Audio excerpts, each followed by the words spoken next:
नमस्कार, आप देख रहे हैं महानगर समाचार। मैं हूं आपके साथ श्वेता। तो चलिए रुक करते हैं आज की बड़ी और प्रमुख खबर पर। सिंधुदुर्ग में छत्रपति शिवाजी महाराज की प्रतिमा ढहने पर विपक्ष ने इसे मुद्दा बनाते हुए पूरे महाराष्ट्र में आंदोलन किया। वैसे इस घटना से मुख्यमंत्री एकनाथ शिंदे और उप मुख्यमंत्री देवेंद्र फडणवीस ने माफ़ी मांगी।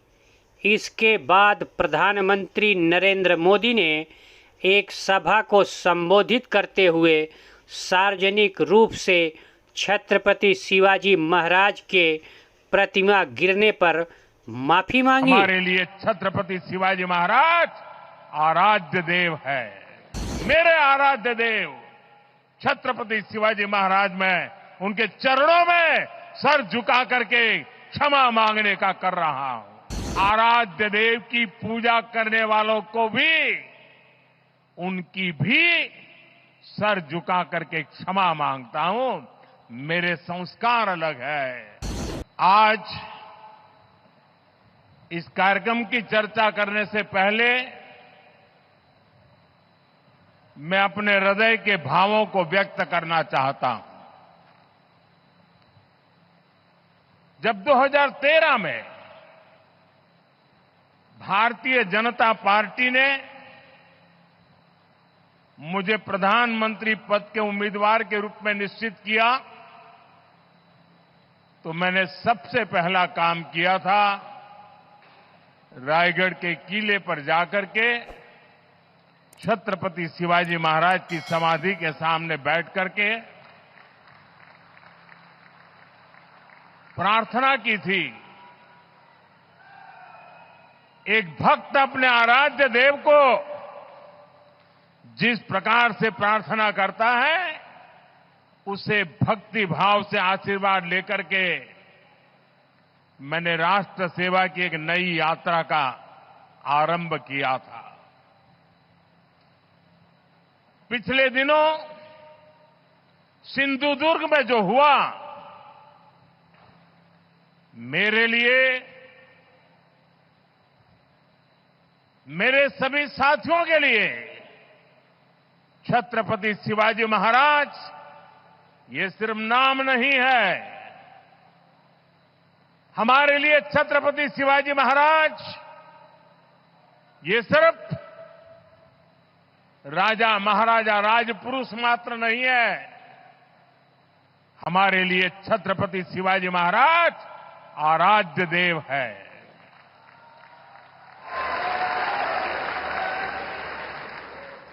और मैं आज सर झुका करके मेरे आराध्य देव छत्रपति शिवाजी महाराज की उनके चरणों में मस्तक रख के माफी मांगता हूं।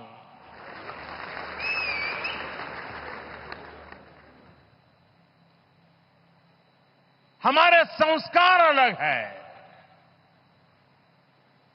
हम वो लोग नहीं हैं जो आए दिन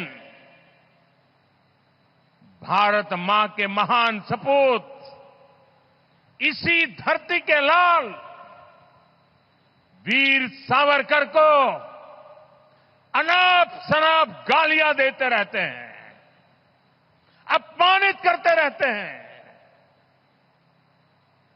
देशभक्तों की भावनाओं को कुचलते हैं। उसके बावजूद भी वीर सावरकर को गालियां देने के बावजूद भी माफी मांगने को जो तैयार नहीं है, अदालतों में जाकर के लड़ाई लड़ने को तैयार है, इतने बड़े महान सपूत का अपमान करके जिनको पश्चाताप नहीं होता है, महाराष्ट्र की जनता उनके संस्कार को अब जान ले। और ये हमारे संस्कार है कि इस धरती पर आते ही आज मैंने पहला काम मेरे आराध्य देव छत्रपति शिवाजी महाराज में उनके चरणों में सर झुका करके क्षमा मांगने का कर रहा हूं। प्रधानमंत्री के माफ़ी मांगने के बावजूद विपक्षी पार्टियों ने इसको राजनीतिक रूप से भुनाने के लिए लगातार आंदोलन कर रहे हैं। उसी के जवाब देने के लिए आज भाजपा ने भी महाराष्ट्र के कई क्षेत्रों में विपक्षियों को करारा जवाब देते हुए आंदोलन किया।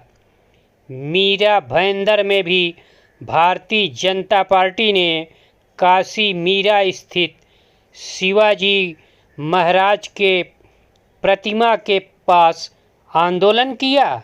इस अवसर पर भाजपा के पूर्व विधायक नरेंद्र मेहता ने कहा कि देखिए, छत्रपति शिवाजी महाराज जी सभी के लिए आदर और श्रद्धा का स्थान है। हर व्यक्ति का उनसे जुड़ाव है, लगाव है। उनके विचारों को वो अपने लिए एक आशीर्वाद समझते हैं। लेकिन कांग्रेस और उद्धव ठाकरे सरकार ने अपने स्वार्थ के लिए उनका भी उपयोग करना शुरू किया है।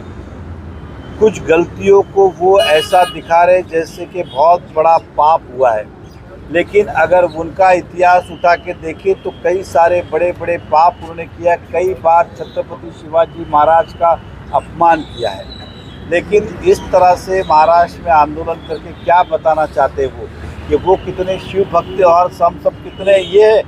तो यही आज का हमारा संदेश देने का प्रयास था कि कांग्रेस के और उद्धव ठाकरे सरकार की कई सारी ऐसी चीज़ें हैं और उसे हम राजनीति करके छत्रपति शिवाजी महाराज को हम अपना राजनीतिक मुद्दा नहीं बनाना चाहते कि उसके ऊपर राज करना हम नहीं करना चाहते। तो आज उसी के बारे में कांग्रेस और उद्धव ठाकरे के जो कार्यकाल में या उनके समय पे या उनके हाथों कई सारे अपमान हुआ है, उसका निषेध करते हैं। मगर ऐसा तो नहीं कि जैसे कांग्रेस वालों ने कहा है कि हम जोड़ा मारो आंदोलन करेंगे, इससे घबरा के बीजेपी आज ये पूरे महाराष्ट्र में ये कर रही है। देखो, उनको क्या करना है, वो उनको छूटे क्या करना है।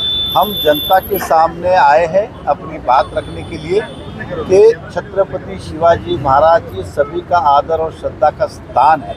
इसके ऊपर कभी भी कोई भी व्यक्ति कुछ भी गलत सोच नहीं सकता। गलत करना तो बहुत दूर रहा। कभी कुछ हादसे हुए तो उसके लिए सभी क्षमा प्रार्थी हो सकते हैं, लेकिन जिस तरह से कांग्रेस उद्धव ठाकरे वो चाहे जोड़ो मारा हो चाहे और कोई, मुझे नहीं पता वो क्या कर रहे हैं, लेकिन ये बात पक्की है कि वो चुनावी राजनीति करने का प्रयास कर रहे हैं, जो निंदनीय है। खबर के अंत में खबरों में अब तक के लिए बस इतना ही। फिर होगी आपसे मुलाकात ऐसी ही बड़ी किसी खास खबर के साथ। तब तक के लिए नमस्कार और देखते रहिए महानगर समाचार।